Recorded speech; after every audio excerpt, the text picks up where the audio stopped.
Chapter 21. Now Frederick was not the man to hurt anything if he could help it. Besides, he was completely bewildered.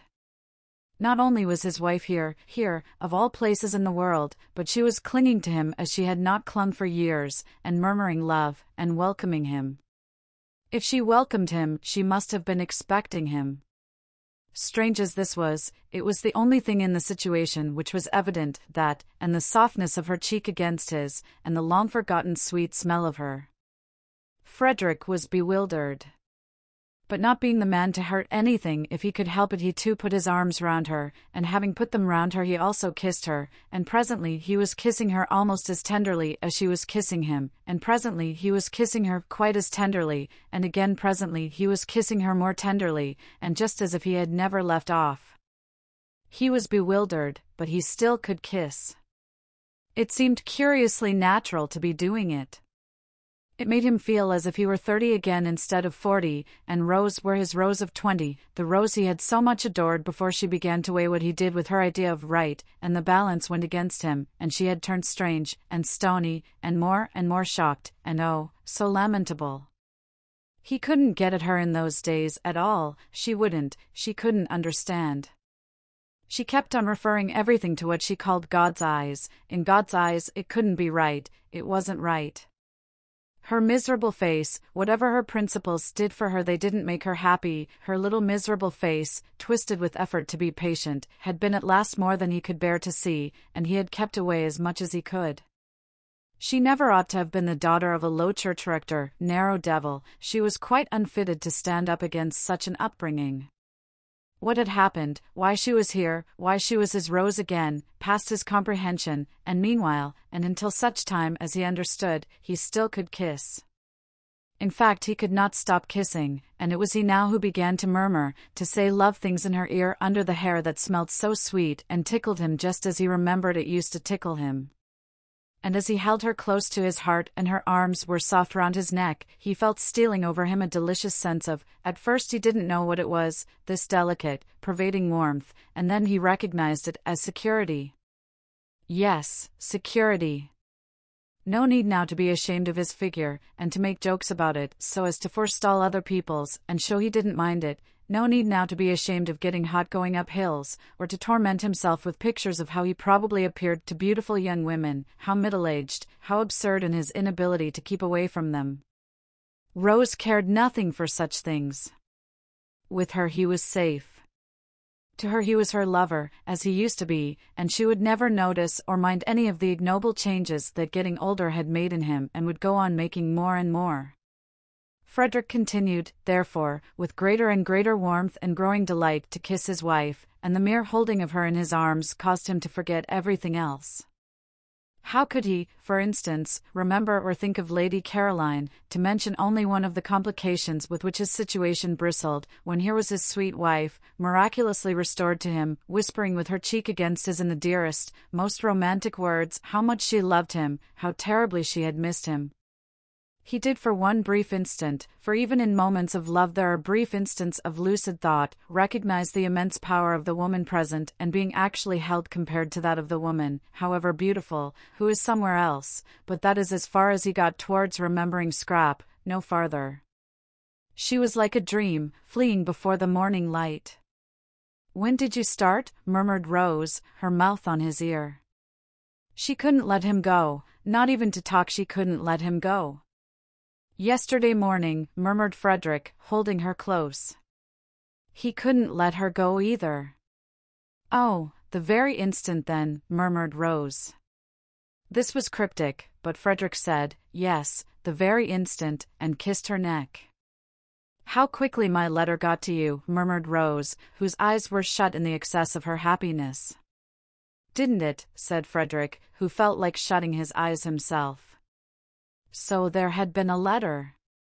Soon, no doubt, light would be vouchsafed him, and meanwhile this was so strangely, touchingly sweet, this holding his Rose to his heart again after all the years, that he couldn't bother to try to guess anything. Oh, he had been happy during these years, because it was not in him to be unhappy. Besides, how many interests life had had to offer him, how many friends, how much success, how many women only too willing to help him to blot out the thought of the altered, petrified, pitiful little wife at home who wouldn't spend his money, who was appalled by his books, who drifted away and away from him, and always if he tried to have it out with her asked him with patient obstinacy what he thought the things he wrote and lived by looked in the eyes of God. No one, she said once, should ever write a book God wouldn't like to read. That is the test, Frederick. And he had laughed hysterically, burst into a great shriek of laughter, and rushed out of the house, away from her solemn little face, away from her pathetic, solemn little face. But this Rose was his youth again, the best part of his life, the part of it that had had all the visions in it and all the hopes. How they had dreamed together, he and she, before he struck that vein of memoirs, how they had planned, and laughed, and loved. They had lived for a while in the very heart of poetry. After the happy days came the happy nights, the happy, happy nights, with her asleep close against his heart, with her when he woke in the morning still close against his heart, for they hardly moved in their deep, happy sleep. It was wonderful to have it all come back to him at the touch of her, at the feel of her face against his, wonderful that she should be able to give him back his youth. Sweetheart, sweetheart, he murmured, overcome by remembrance, clinging to her now in his turn. Beloved husband, she breathed, the bliss of it, the sheer bliss. Briggs, coming in a few minutes before the gong went on the chance that Lady Caroline might be there, was much astonished. He had supposed Rose Arbuthnot was a widow, and he still supposed it, so that he was much astonished. Well, I'm damned, thought Briggs, quite clearly and distinctly, for the shock of what he saw in the window startled him so much that for a moment he was shaken free of his own confused absorption. Aloud he said, very red, "Oh, I say, I beg your pardon," and then stood hesitating, and wondering whether he oughtn't to go back to his bedroom again. If he had said nothing they would not have noticed he was there, but when he begged their pardon Rose turned and looked at him as one looks who is trying to remember, and Frederick looked at him too without at first quite seeing him. They didn't seem, thought Briggs, to mind or to be at all embarrassed. He couldn't be her brother, no brother ever brought that look into a woman's face. It was very awkward. If they didn't mind, he did. It upset him to come across his Madonna forgetting herself. "Is this one of your friends?" Frederick was able after an instant to ask Rose, who made no attempt to introduce the young man standing awkwardly in front of them but continued to gaze at him with a kind of abstracted, radiant goodwill. "It's Mr. Briggs," said Rose, recognizing him. "This is my husband," she added. And Briggs, shaking hands, just had time to think how surprising it was to have a husband when you were a widow before the gong sounded, and Lady Caroline would be there in a minute, and he ceased to be able to think at all, and merely became a thing with its eyes fixed on the door. Through the door immediately entered, in what seemed to him an endless procession, first Mrs. Fisher, very stately in her evening lace shawl and brooch, who when she saw him at once relaxed into smiles and benignity, only to stiffen, however, when she caught sight of the stranger, then Mr. Wilkins, cleaner and neater and more carefully dressed and brushed than any man on earth, and then, tying something hurriedly as she came, Mrs. Wilkins, and then nobody. Lady Caroline was late. Where was she? Had she heard the gong? Oughtn't it to be beaten again? Suppose she didn't come to dinner after all. Briggs went cold. "Introduce me," said Frederick on Mrs. Fisher's entrance, touching Rose's elbow. "My husband," said Rose, holding him by the hand, her face exquisite. This, thought Mrs. Fisher, must now be the last of the husbands, unless Lady Caroline produces one from up her sleeve. But she received him graciously, for he certainly looked exactly like a husband, not at all like one of those people who go about abroad pretending they are husbands when they are not, and said she supposed he had come to accompany his wife home at the end of the month, and remarked that now the house would be completely full. "So that," she added, smiling at Briggs, "we shall at last really be getting our money's worth." Briggs grinned automatically, because he was just able to realize that somebody was being playful with him, but he had not heard her and he did not look at her. Not only were his eyes fixed on the door, but his whole body was concentrated on it. Introduced in his turn, Mr. Wilkins was most hospitable and called Frederick sir.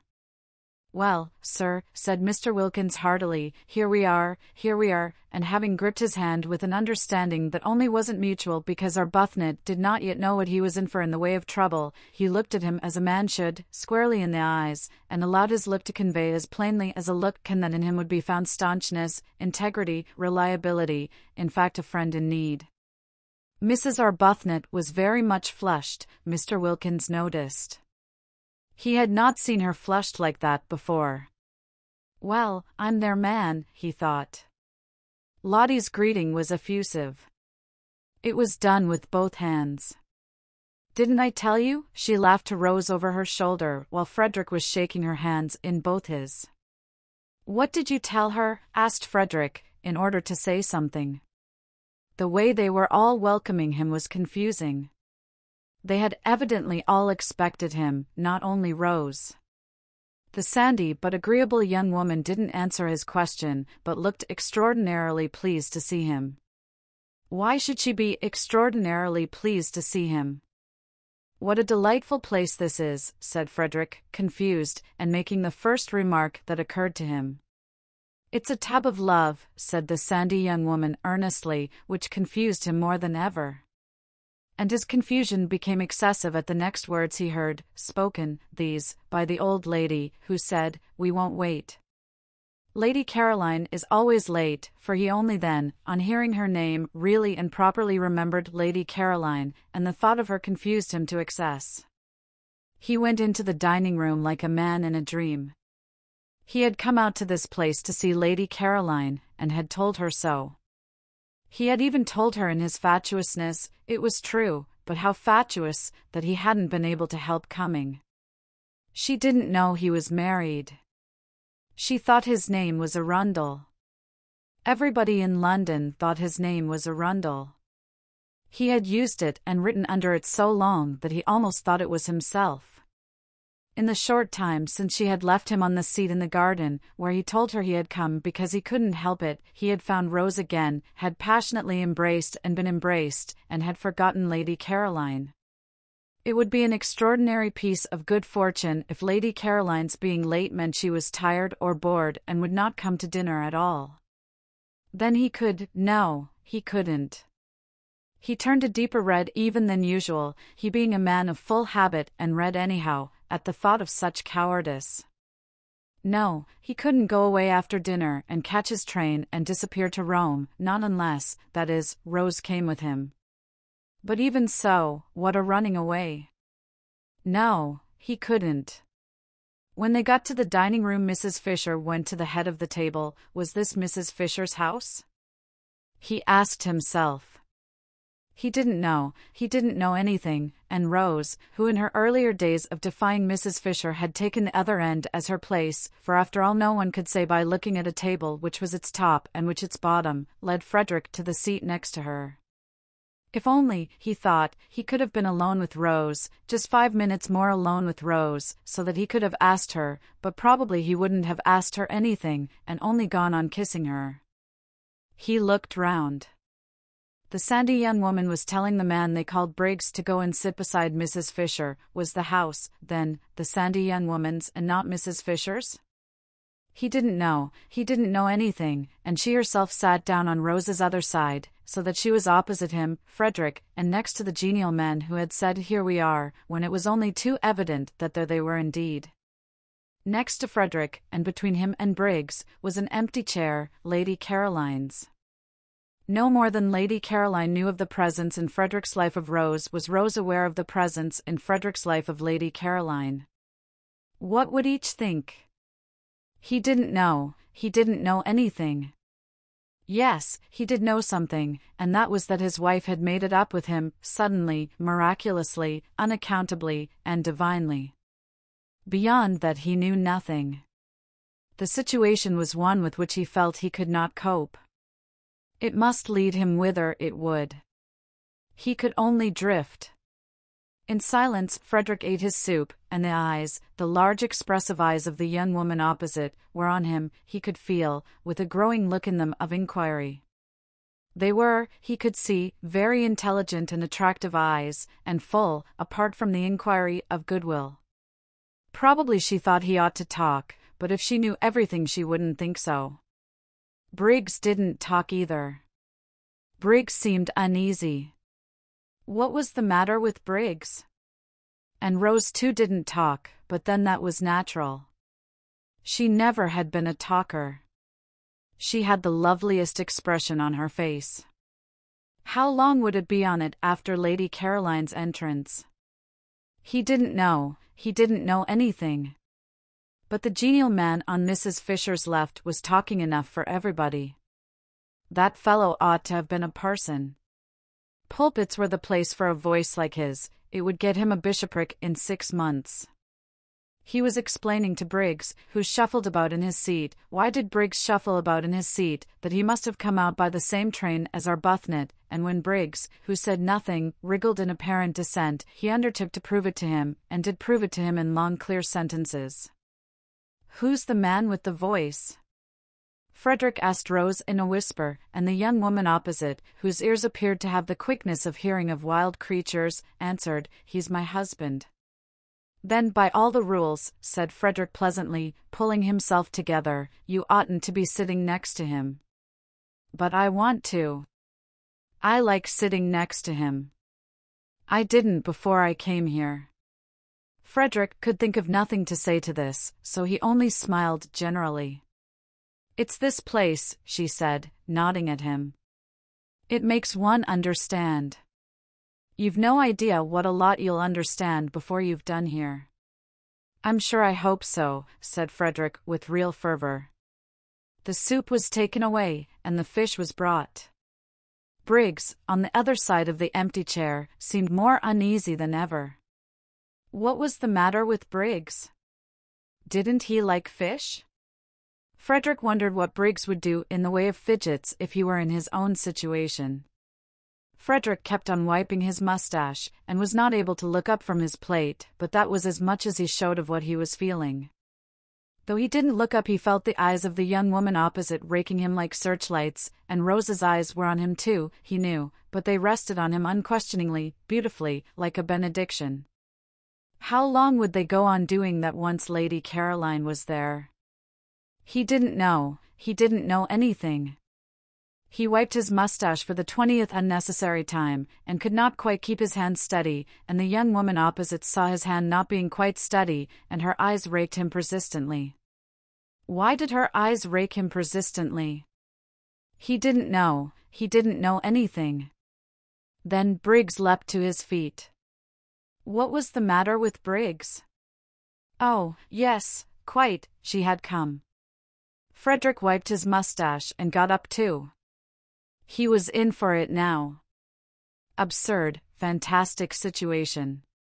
Well, whatever happened, he could only drift, and look like an ass to Lady Caroline, the most absolute as well as deceitful ass, an ass who was also a reptile, for she might well think he had been mocking her out in the garden when he said, no doubt in a shaking voice, "Fool and ass," that he had come because he couldn't help it, while as for what he would look like to his Rose, when Lady Caroline introduced him to her. When Lady Caroline introduced him as her friend whom she had invited into dinner, well, God alone knew that. He, therefore, as he got up, wiped his mustache for the last time before the catastrophe. But he was reckoning without Scrap. That accomplished and experienced young woman slipped into the chair Briggs was holding for her, and on Lottie's leaning across eagerly, and saying before anyone else could get a word in, "Just fancy, Caroline, how quickly Rose's husband has got here," turned to him without so much as the faintest shadow of surprise on her face, and held out her hand, and smiled like a young angel, and said, "And me late your very first evening." The daughter of the Droitwiches.